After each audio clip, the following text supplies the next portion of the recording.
What was it like to go back to the world of Maleficent after 5 years? It was really good. I was really excited to hear that they were doing a second one. I'd kind of hoped that they would, but it seemed like too much time had passed to some extent. But what was funny is that as soon as you put the costume and the wig on, it really felt like yesterday. Well, doing a film like this takes a lot of time. How long were the days, and how long did it take for you to complete the film? I mean, the days are long, but I mean,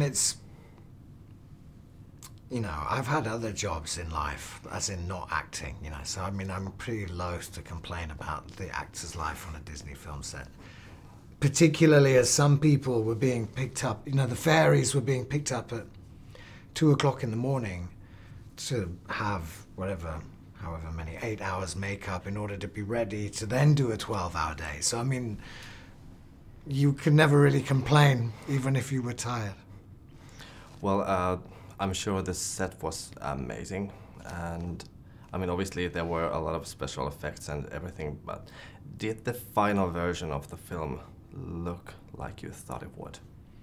I was even more impressed with particularly with the big battle that happens at the end, but also the introduction scene to the moorland. I thought, you know, I realized that in the last 5 years they've made, you know, technological advances with special effects.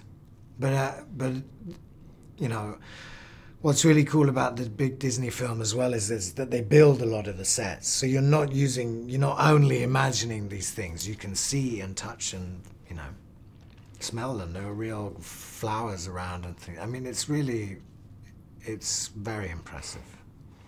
Well, being a part of a Disney film must be amazing, but did you get to take your son to the set with you to kind of like show what you were doing? Yeah, this time I could. Sometimes it's been a bit difficult.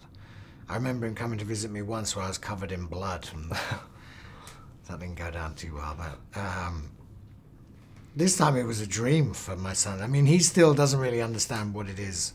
He's 5, so he's just sort of working out what it is, why we go away from home for these long periods of time. But yeah, I mean, he was incredibly impressed by the set and the knights, the fairies, and he met Angie dressed as Maleficent, which was pretty cool. Well, I think he might be a bit too young to see the film just yet, but will you show the film when he's a bit older? Yeah, and it'll be the first one he can watch. All my other ones, I'm either, you know, dying or kissing someone that isn't mummy. It's probably best to start with the Disney ones. Well, when you see yourself on screen, can you actually enjoy the film, or do you analyze everything you've done? Well, I'm always critical, you know. I always think I could have been better, or I should have done something differently, or they should have chosen another take. But that's I usually like to see it twice, because the second time I'm more relaxed. You know, the first time you watch something that you're in, every time you're in it, you sort of, you know, you're freaked out by the fact that you're in it, you know. But this is amazing to watch yourself in a huge film like this, and, you know, watching yourself transform into other creatures is pretty, you know, it's cool. Do you ever get really used to seeing yourself on screen? Like, I mean, it's easier than it was the first time. The first film I saw myself, the very first film I was in, I saw at the premiere, and it was the first time I'd seen myself, you know, the size of a bus.